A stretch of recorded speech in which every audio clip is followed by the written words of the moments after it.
ত্যাগবীৰ হেমবৰুৱা মহাবিদ্যালয়ৰ উদ্যোগত গ্ৰন্থ উন্মোচনী সভা।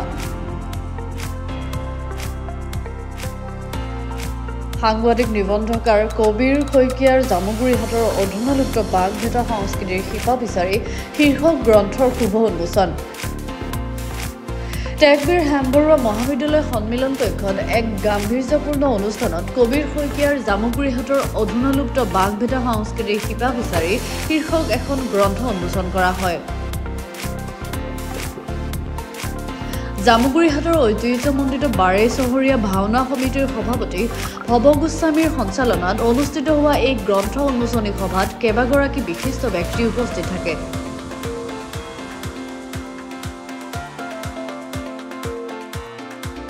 মহাবিদ্যালয়খনৰ ইংৰাজী বিষয়ৰ সহকাৰী অধ্যাপক সুমন্ত ৰাজবংশীয়ে আধৰা গাম্ভীৰ্যপূৰ্ণ অনুষ্ঠানত গ্ৰন্থ উন্মোচন কৰে নদুৱাৰ সমষ্টিৰ বিধায়ক পদ্ম হাজৰিকাই।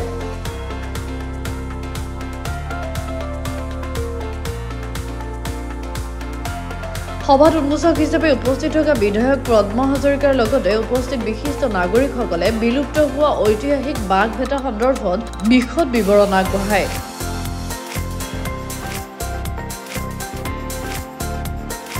অনুষ্ঠানত গ্ৰন্থকাৰ কবিৰ শইকীয়াৰ শিশু কন্যা আলাস্কা নন্দিনীয়েও কবিতা পাঠ কৰি গ্ৰন্থ উন্মোচনী সভাখন মনোগ্ৰাহী কৰি তোলে।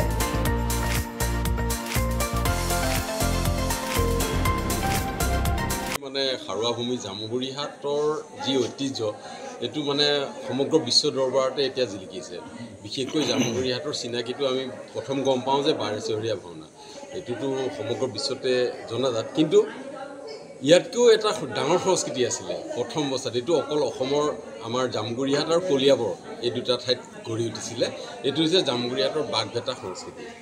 যেতিয়া পুৰণি দিনত এইটো কেতিয়াৰ পৰা হৈছিলে কোনেও ক'ব নোৱাৰে, অনুমানিক 200 বছৰ আগৰ বুলি আমি গম পাওঁ যিমানখিনি কথা পাতিছোঁ। গতিকে তেতিয়া কি হৈছিলে, কাজিৰঙাৰ কাষতে যেতিয়া আমাৰ দক্ষিণাঞ্চলৰ এই কাজিৰঙাৰ কাষতে আমাৰ এই অঞ্চল আছিলে, তেতিয়া ঘন বন জংঘল আছিলে। তেতিয়া কাজিৰঙাৰ পৰা ওলাই অহা বাঘবিলাকে ইয়াত আহি সন্ত্ৰাস চলাইছিলে। কৃষিজীৱী ৰাইজৰ গোটেই আপোনাৰ ধান শস্য গৰু ম'হ এইবিলাক পশুধন খাই পেলাই তেওঁলোকৰ তাণ্ডৱ চলাইছিলে। গতিকে ৰাইজে একত্ৰিত হৈ এই বাঘভেটা মহোৎসৱ, বাঘভেটা সংস্কৃতি যিটো এইটো গঢ় দিছিলে, ৰাইজে একত্ৰিত হৈ গ'লে যে বাঘ ভেটিম আৰু মাৰিম, আৰু তাৰ পৰাই তেনেকৈ এটা উৎসৱ হৈ গৈছিলেগৈ। গতিকে কি হৈছে, জামুগুৰিহাটৰ বাঘভেটাৰ ওপৰত বহুতখিনি লিখা মেলাও ওলাইছে বা কিতাপ আকাৰেও ওলাইছে। যদিও এটা কথা যে বাঘভেটাৰ সেই সংস্কৃতিৰ লগত জড়িত 2-এজন ব্যক্তি আছে, যে সেইখিনি কিন্তু আজিলৈকে কিতাপত কিন্তু নাছিলে। গতিকে মই তেনেকুৱা ব্যক্তিসকলক লগ কৰিলোঁ, লগ কৰি সাক্ষাৎকাৰ ল'লোঁ, আৰু যিমানখিনি পাৰোঁ জামুগুৰিহাটৰ বাঘভেটা সংস্কৃতিৰ সাম্যক জ্ঞান বুলিয়েই নহয়, বিস্তৃত জ্ঞান দিবলৈ মই চেষ্টা কৰিছোঁ এই কিতাপখনৰ জৰিয়তে। আৰু লগতে জামুগুৰিহাটৰ যি ঐতিহ্য, জামুগুৰিহাটৰ বিষয়ে মানুহক কিছু জনাবলৈও আমি অকণ চেষ্টা কৰিছোঁ।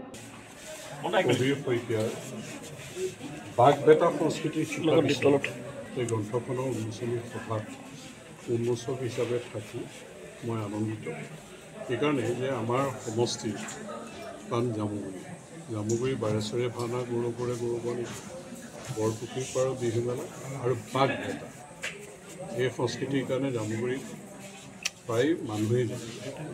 গতিকে ইয়াক আচলতে গ্ৰন্থ আকাৰে লিখি উলিওৱাটো হয়তো কোনেও তেনেকৈ অনুভৱ কৰা নাছিলে। কবিৰ শইকীয়াই যিয়ে পদক্ষেপ ল'লে আৰু যথেষ্টখিনি কষ্ট কৰিছে, তথ্য সংগ্ৰহ কৰিছে, তেওঁলোকক মই ধন্যবাদ জনাইছোঁ। অন্ততঃ ই হেৰাই নাযায়, লিপিবদ্ধ হৈ থাকে আৰু নতুন প্ৰজন্মইও এইখিনি জানিব পাৰিব। আৰু আমাৰ অঞ্চলটোৰ এই গৌৰৱ এই গ্ৰন্থখনৰ জৰিয়তে আমি সকলোৱে জানিব পাৰিম বা ই এটা লিপিবদ্ধ হৈ থাকিব। আৰু মই আহ্বান জনাম, আৰু কাহিনী আছে বাঘভেটা সম্পৰ্কত, সেইখিনিও তেওঁ সংগ্ৰহ কৰি পেলাই এই অঞ্চলৰ বাঘভেটাৰ শিপা বিচাৰি যি এটা গৌৰৱ তেওঁ ৰাখিছে, আৰু চেষ্টা কৰক ইয়াক যাতে আৰু সুন্দৰকৈ উপস্থাপন কৰিব পাৰে। নদুৱাৰৰ পৰা প্ৰাণ শংকৰ ভূঞাৰ ৰিপৰ্ট, গ্লোবেল NE 24 ইনটু 7।